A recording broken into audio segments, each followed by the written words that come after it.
As we welcome you back here to Paycom Center, where we just saw, I believe, Jalen Williams truly arrive and announce himself, Stephen A. This is the second career 40-point game that he's had, and it couldn't have come at a better time for OKC. Career high in the postseason for him. He was absolutely spectacular. He was getting to the basket at will. His jumper was flowing. He was aggressive. He was looking for a shot all night long. He was the #1 option. Shai Gilgeous-Alexander obviously helped him out. Wiggins and Wallace came off the bench in the first half, helped them out, and they were also helped by one of the most horrific performances we have seen from a starting point guard in an NBA Finals. That was bad in terms of Haliburton. He's hurt. That's what they said. We're going to go with that. But he was an absolute non-factor on the offensive side of the ball for the Indiana Pacers. The collaboration of all of those things coming together is why Game 6 will be taking place in Indianapolis with the Pacers on the brink of elimination. 0 for 6 from Tyrese Haliburton in this one, and I think Doris put it perfectly, Perk. I don't know that there's a bigger storyline going into this Game 6 than the health of that leg.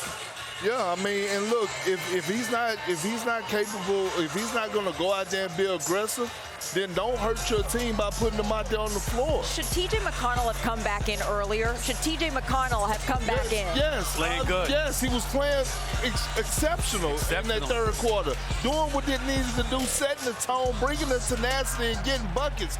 You cannot afford, especially against this Oklahoma City Thunder team, to have Tyrese Haliburton on the floor, Bob, playing the way he played. But, Bob, Stephen A., let me take y'all down memory lane a little bit. Malika, you might be a little bit too young for this. 1991 Scottie Pippen, Game 5, one of the all-time great performances from a #2 option. This is one of those ones that we just witnessed from Jalen Williams tonight. On the biggest stage, he was special. I put him up there for his all-time great performances from a #2. I'm done doubting him. You guys can do what you want. I'm done. I have doubted him. I will be honest, but I've been man enough to admit it. I'm done. This is not only the 40, it's the efficiency of it. He's doing a lot of it by himself. I mean, he's becoming a playmaker, not just for himself, but his teammates. And by the way, defensively, he's fantastic too. So we're watching the emergence of a guy that, if not for Shai, who's the MVP, you'd be talking about this guy as the best player on a lot of teams in the league. Yeah. To do what he did tonight, and Haliburton, I'm going to say that there's no way he's healthy. I'm not trying to, there is no way he's healthy. Okay. Because he's better than what he played tonight, and you could see some hesitation. I'm not going to use the word you used, but he is hesitant. He is hesitant, and when you have a calf tightness, you got to be careful with it. Perk, you know the next thing that happens that... Here's the reality. He was bad, but it could very well be because he's unhealthy.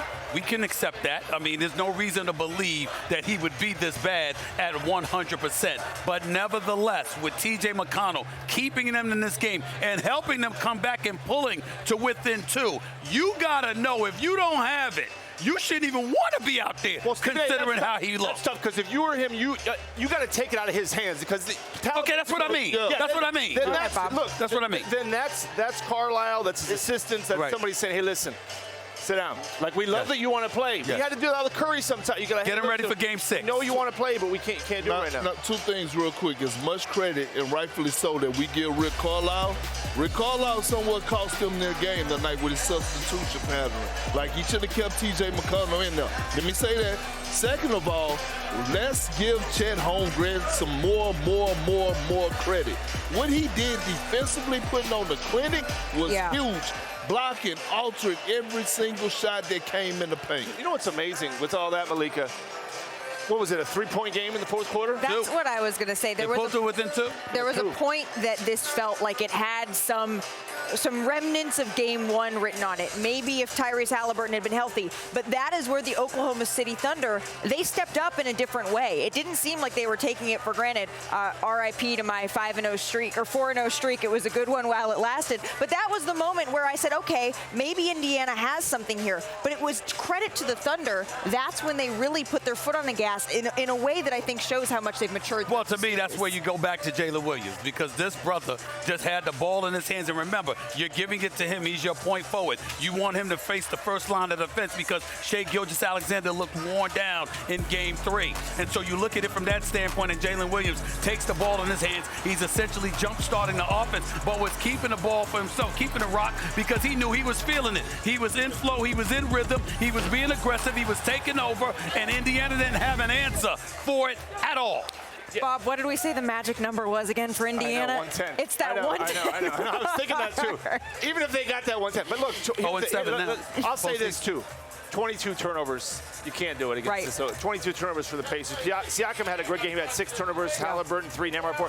Can't do it. And if Indiana wants to extend this for us to come back here for Game 7, they got to take care of the ball, and Haliburton has to miraculously get better in 3 days. And I have to agree with y'all. J-Dub, every single time the Pacers was making a run, they cut it to 2. He did an outstanding job of getting to the free throw line. He got to the free throw line 12 attempts tonight. He was fantastic. Like all-time great. He was the best player in the game. He was the best player in the game. Wanna try to boast at what I look like. Think I'm gonna try to wear, I pull up long range. Jimmy with the heat, I'm on fire. It's NBA over here,